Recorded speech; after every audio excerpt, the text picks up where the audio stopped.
adesso un esponente di quella che è lo zoccolo duro, diciamo, della ricerca in questa provincia di Messina, Giuseppe Erdizzone Gullo, presidente del Centro Studi Storici di Monforte San Giorgio, il quale ci parlerà della Regia Secrezia di Milazzo dal 1742 al 1758. Dico tranquillamente, posso dire, vi ho detto di presenza, ma voglio farvene partecipi, che Giuseppe Erdizzone Gullo sta indagando veramente tutti gli aspetti possibili e immaginabili di Monforte San Giorgio, quindi dopo di lui credo sicuramente gli altri ricercatori avranno ben poco da trovare.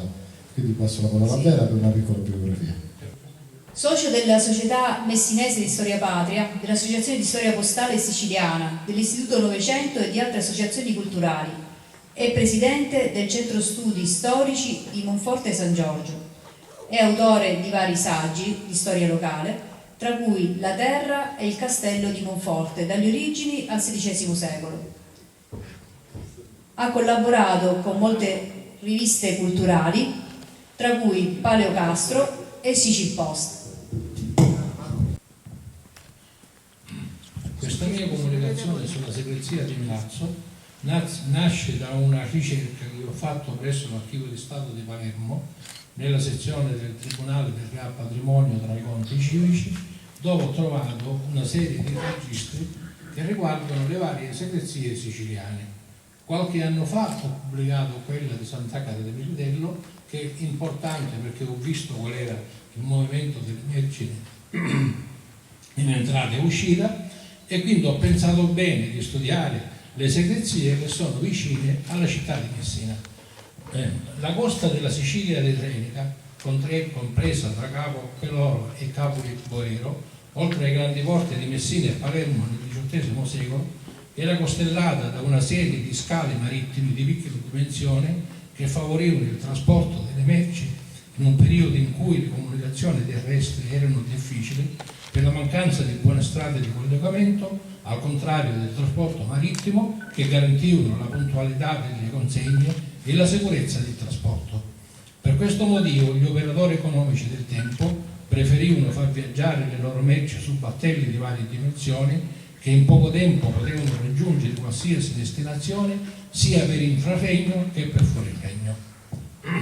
Le merci, una volta raggiunto il porto di destinazione, venivano trasportate nei paesi dell'entroterra con l'aiuto di carro o al dorso di animali da soma. Lo stesso avveniva in senso inverso, in quanto tutta la produzione agricola e artigianale destinata al commercio veniva trasportata su queste scale marittime, dove venivano caricati sulle navi per essere spediti nei luoghi di destinazione. Tra gli scali della costa tirrenica voglio ricordare Cefalù, Termini Imerese, Caronia, Sant'Agata del Militello, Patti e Milazzo, anche se molti di questi non potevano essere definiti scali in quanto non avevano le caratteristiche tecniche di porto. Termini Imerese aveva un basso fondale, Cefalù era una piccola insenatura, Tusa era una spiaggia dove potevano attraccare solo feluche, mentre a Caronia, Sant'Agata e Patti era necessario tirare le feluche a secco. Tra i piccoli porti della costa tirrenica, il più importante è sicuramente quello di Milazzo, che a metà Settecento era uno dei principali scali marittimi, con un notevole movimento di navi e battelli in entrata ed in uscita che trasportavano merci per infra e fuori regno. La sicurezza degli scali della costa tirrenica era garantita da castelli e torri costiere, che attraverso una capillare forma di segnalazione con specchi di giorno e fuochi di notte comunicavano con tempestività la presenza di navi straniere di dubbia provenienza, proteggendo così il territorio da eventuali attacchi di pirati barbareschi.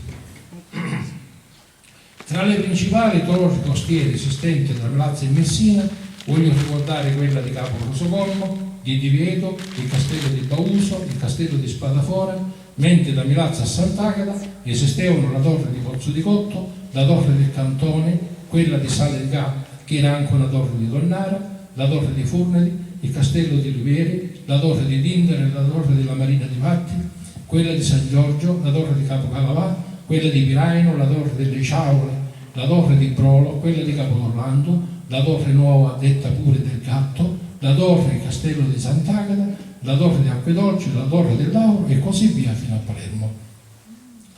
Tutte queste torri costiere, per la loro grande importanza difensiva, furono oggetto nel corso degli anni di numerosi interventi di manutenzione e restauro disposto dalla Regia Corte e furono eseguiti dagli architetti reggi. Quasi sempre le imbarcazioni, oltre a trasportare merci, erano latitrici di lettere e dispacci, sia di carattere fiscale che amministrativo. Inoltre portavano i documenti che dimostravano la regolarità dei trasporti e l'assolvimento dei diritti doganali che gravavano sulle merci trasportate. La segreteria di Milazzo fu oggetto di indagine da parte del notaio della Regia Cancelleria di Palermo Gianluca Barbieri, il quale, mentre ricopriva la sua carica, notò che molti baroni siciliani erano abusivamente detentori di feudi che appartenevano al Regio Demanio. Di tale scoperta informò il viceré Raimondo de Cordona, il quale lo incaricò a condurre un'indagine per mettere in luce gli abusivismi. Tale decisione venne approvata da Sua Maestà Re Ferdinando. Il risultato fu importante. Venne fuori infatti che molti baroni possedevano feudi senza regolare titolo di concessione. I baroni, preoccupati dei risultati dell'indagine, offrirono al re un donativo di 600.000 fiorini per essere sottratte alle indagini dei barbieri. Il barbiere, alla fine del suo lavoro, pubblicò il suo lavoro in 3 volumi, comunemente denominato anche dallo stesso Barbieri Magnum Cavebrevum, insieme a Cavebrevi della Segreteria, alla Dignitatis Ecclesiastice e de Monarchia, e furono presentate al re Ferdinando nel suo primo viaggio in Spagna nel 1509. In queste opere sono descritti tutti i feudi di Sicilia, insieme agli atti di investitura, le successioni e le decadenze del rapporto feudale, le rendite percepite dal fisco, la legittimità o meno del possesso a partire dai primi beneficiari fino a quelli contemporanei allo stesso Barbieri. Nel suo libro descrive in maniera dettagliata quali erano le gabelle della segreteria di Milazzo e le varie concessioni e successioni. La Tonnara Grande, con torri e magazzini, che era stata concessa a Giovanni Protonotaro il 15 giugno del 1409, la Tonnara detta delle Silepi, che era stata concessa a Luisio Saccano e ai suoi eredi il 31 gennaio del 1460, il feudo del Tono, che era stato concesso a Giovanni Protonotaro, concessione a calare una tonnara tra le contrade Lopiccolo e Venetico, concessione a calare una tonnata a Calderà, altra tonnara posta nella marina della terra di Milazzo, facoltà di fare tonnara per tonni e palamidi nel mare antistante il feudo di Furnari, gabella della dogana, gabella dell'ancoraggio, gabella sull'introito degli animali, feudo detto la vigna d'un re, gabella della baiulazione della terra di Milazzo con la bagliva sulla terra di Castroreale, quartuccio della terra di Milazzo. I documenti oggetto di questo studio si riferiscono alla Regia Segreteria di Milazzo e sono conservati presso l'Archivio di Stato di Palermo nella sezione Conti Civici di Milazzo e sono relativi agli anni induzionali 1742-43, 48-49, 51-52 e contengono i conti della Regia Segreteria di Milazzo. I documenti redatti in maniera cronologica e sistematica contengono le cautele, i dispacci, le ricevute, le lettere e i decreti relativi all'ufficio fiscale di Milazzo e ci danno uno spaccato delle attività mercantili che si effettuavano in questo porto e dogana di mare. I registri seguono l'anno fiscale siciliano, quindi iniziano il 1 settembre e si concludono il 31 agosto di ogni anno. Da un'analisi delle merci estratte nell'anno indizionale 42-43 si nota come le principali merci trasportate erano l'olio d'oliva, il vino, le acciughe salate, i prodotti di tonnara e le pelli becchine, caprine e pecorine. Le estrazioni erano divise per infraregno e per fuoriregno. Il porto di Milazzo era famoso per l'esportazione di grandi quantità di olio d'oliva che veniva raccolto e conservato in grandi vaschi interrati, il cui interno era rivestito di lavagna e che era una pietra famosa per la sua impermeabilità. L'olio di Milazzo, proveniente da tutte le terre della Piana e dai paesi del circondario, dove nel Settecento erano presenti molti terreni coltivati ad olivo. L'olio prodotto, dopo che ogni famiglia tratteneva quello per uso domestico, veniva venduto a commercianti che lo destinavano alla esportazione. Non ho potuto incrociare i dati sulla quantitativi di alberi d'olivo che c'erano nel territorio, perché ho analizzato il Rivele delle Anime di molti paesi del circondario di Milazzo, ma il lavoro era troppo lungo e troppo difficile da completare in poco tempo. Le barche dirette a Messina appartenevano a Padrone Agatino Indelicato, Placido Gallo, Vincenzo Di Bartolo, Giuseppe Miragliotta, Giuseppe Reggio, Domenico Salmeri, Leonardo Bruno, Pasquale Maiolino, Benedetto Miceli. Quelli diretti a Palermo appartenevano a Giovanni Maiorana, Matteo Franerio, Vincenzo Larroso, Onofrio Cicirelli, Antonino Merulla, Francesco Armenio, Francesco Ferrari, Gaetano Zuccarello, Gaetano Beccalle e Santo Lamalfa. I trasporti per Lipari erano effettuati su barche di padrone Antonino Drigo, Pietro Frigidano, Antonino Restuccia ed altri. Le barche per Trapani erano quelle di Blasio di Lipari e quelle per Noto era quella di padron Vincenzo Carrisi di Ragusa, mentre al termine la merce veniva trasportata su barca di Biagio Mormino. Nell'anno indizionale 1742-43 si registra una forte estrazione di olio d'oliva per Infarregno. Vennero estratti per Palermo 14.686 cafisi di olio d'oliva, per Trapani 1.076, per Lipari 2.078, per un totale complessivo di 17.820 cafisi che, ragionati a 12 litri cafiso, danno un quantitativo complessivo di 213.840 litri di olio.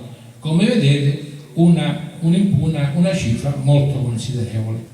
Oltre all'olio venivano esportati celano, pelli, formaggio e vino per Palermo. Le più consistenze erano le esportazioni per fuori regno. Il porto di Milazzo era frequentato da navi inglesi, francesi, olandesi e maltesi che trasportavano olio d'oliva ed olivastri diretti verso i principali mercati europei.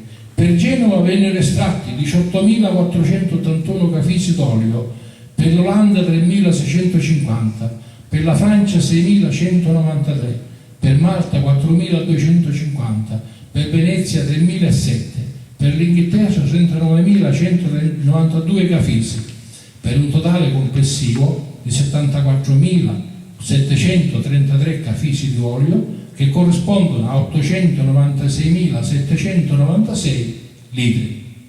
La percentuale della esportazione per l'Infarregno e fuori regno ci dà una percentuale di 80,71 per fuori regno e 19,20 per infraregno. Per ottenere questi risultati sono stato costretto a fare una serie di tabelle abbastanza complesse, dove per ogni annotazione che notavo che c'era nel registro della segreteria, io ho dovuto chiaramente fare una tabella con un programma specifico per avere i totali alla fine di ogni anno indizionale. Tutte le esportazioni per fuori regno erano soggette ad una particolare autorizzazione del Tribunale del Real Patrimonio, il quale ne stabiliva i quantitativi da esportare e dava la facoltà di effettuare l'estrazione a più riprese, nel qual caso il totale esportato non doveva mai superare i quantitativi concessi. Io ritengo che questa limitazione fatta dal Tribunale del Real Patrimonio era dovuta al fatto che non voleva che si privasse la Sicilia di merci importanti per il consumo locale, cioè bisognava esportare certi quantitativi ma non tali da poter impoverire quello che era il fabbisogno dell'isola. Il dettaglio dell'esportazione viene elencato in delle tabelle. Dall'esame della tabella si può dedurre che le principali merci dirette all'estero oltre all'olio d'oliva erano il vino 264 botti, le acciughe salate 1481 barili.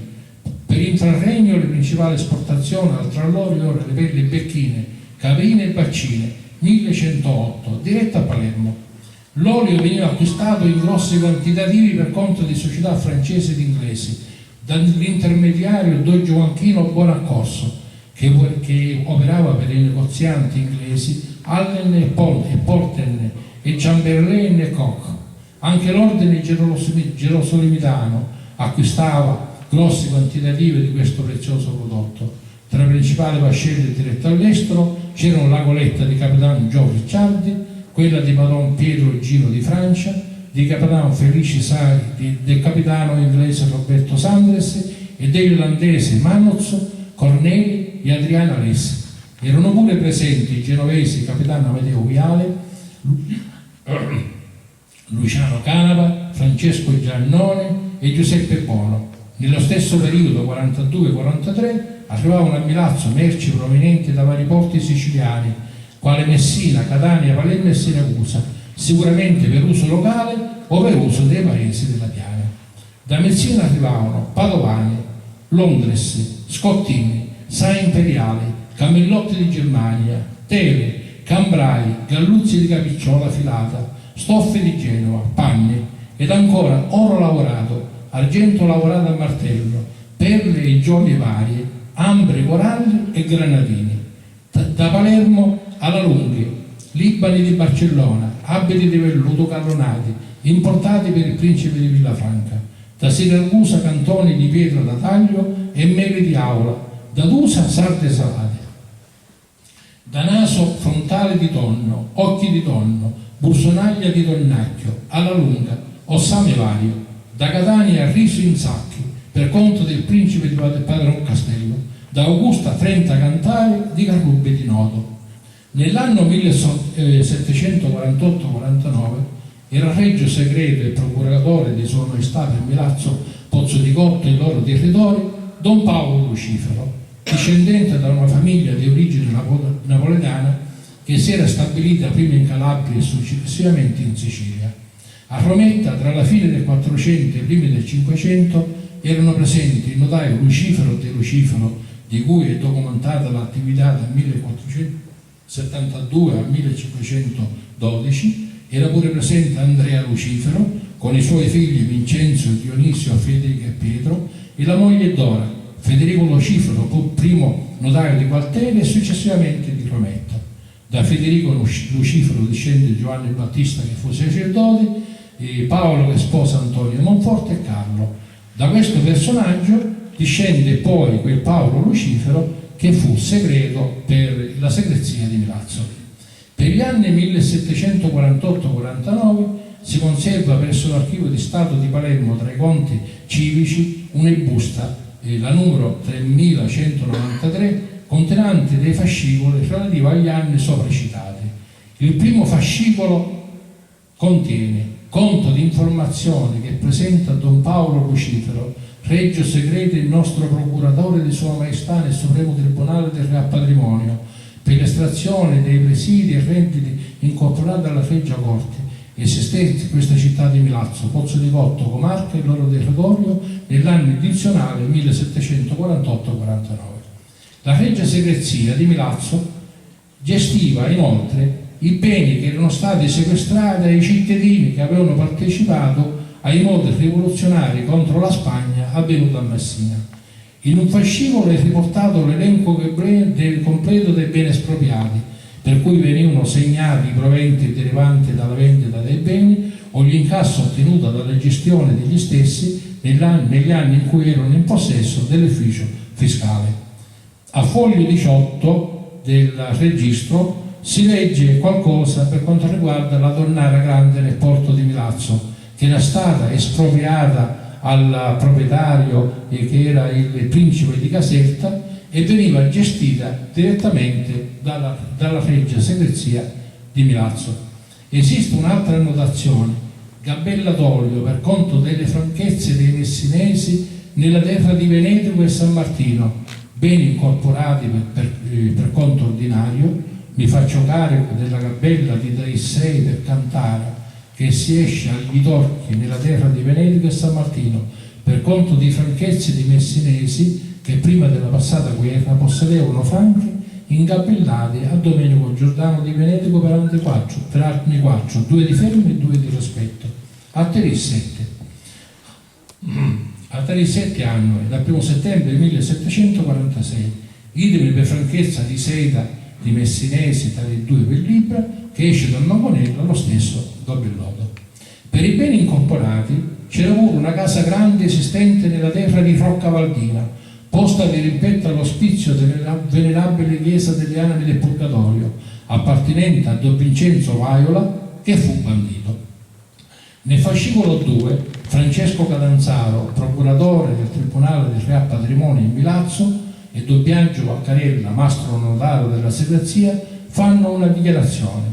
Faccio fede, io qui sottoscritto regio notario dell'ufficio del registro del Portolano di questa fedele città di Milazzo, a chi spetta vedere lo spunto, come visto, i registri dove si sono registrare le emissioni e l'estrazione di frumenti, olze e legumi, si hanno fatto in questo porto dal 1 settembre 10ª edizione 1748 per tutto il mese di agosto 1749.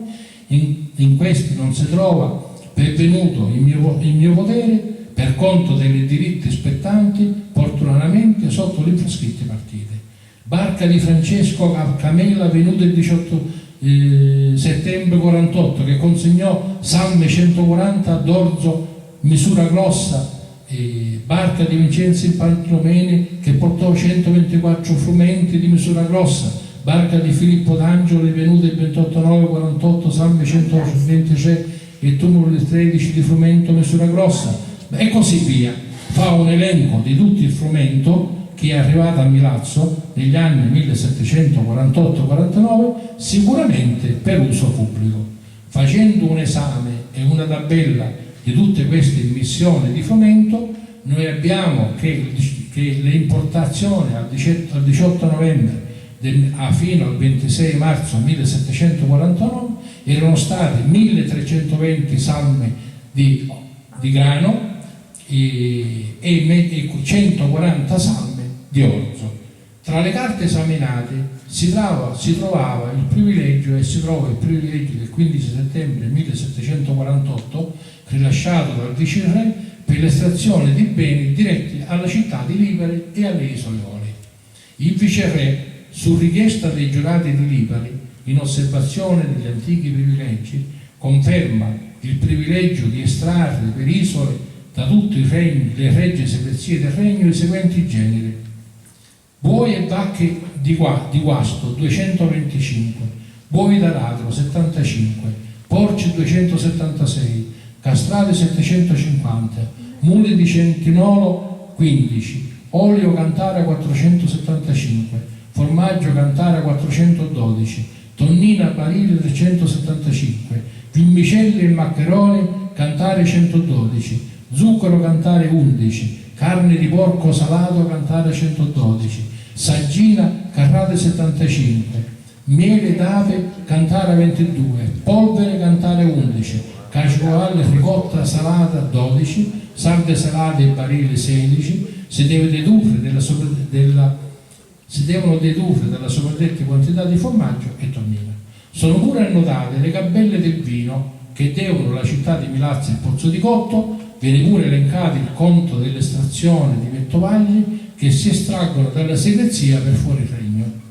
Per ogni botte di vino si pagava tarì 18, per ogni barile di sucra di frodoli 8, tarì 8, per ogni barile di sottile, tarì 6, per ogni barile di grassame di tonno, tarì 3, per ogni barile di musciamè di tonno, rodoli 12, cantara di formaggio a caciocavalli 15, e così via. C'è un elenco delle tasse che venivano pagate per le estrazioni che venivano fatte. I diritti di dogana erano il 2%, come da bando promulgato dal viceré a Messina il 30 ottobre del 1627. Nell'anno indizionale 1748-49 le estrazioni per infraregno hanno le seguenti destinazioni: per Palermo Cafisi 3.137 di olio ammollato, Cafisi 64 di olio lampante, le velli becchine e pecorine erano 750, le velli di montone 270, inoltre furono estratti 675 tavole di zappino, acciughe salate 64 barili, tonnina sottile 40 barile, ceneri di feccia cantare 76. Elenco completo dell'estrazione lo troverete nella tabella 3. Analizzando le tabelle sappiamo che il conte Antonino Federico di Palermo ha fatto sbarcare nella piazza di Finale 210 giare tra grandi e piccole, giare che sicuramente servivano per la conservazione dell'olio d'oliva. Il barone Mario Paternò di Catania tramite Giuseppe Loniglio di Milazzo, estrasse con barca di Sebastiano Razio 10 barili di stufo di tonno, 22 barili di sottile. Il signor Pietro Adotto di Genova, abitante di Palermo, estrasse 10 barili di acciughe. Tutte le merci che viaggiavano per via marittima devono essere accompagnate del responsabile che veniva rilasciato dal segreto ed attestava il corretto pagamento dei diritti doganali e veniva eseguito nella segreteria di scarico delle merci. Stringo la relazione. È interessante notare come il Duca di Campobello ha estratto dallo scalo di Calderari il 24 novembre per Palermo oggetti d'argento. L'estrazione venne effettuata nel mese di novembre alla fine della stagione estiva. È quindi possibile che il Duca abbia inviato a Palermo gli oggetti preziosi che erano serviti durante il suo soggiorno nella zona dei Peloridani, Milazzo o Barcellona. Gli oggetti estratti li troverete nell'articolo che pubblicheremo. Voglio invece segnalare un'altra cosa, ed è questa, che ho trovato interessante.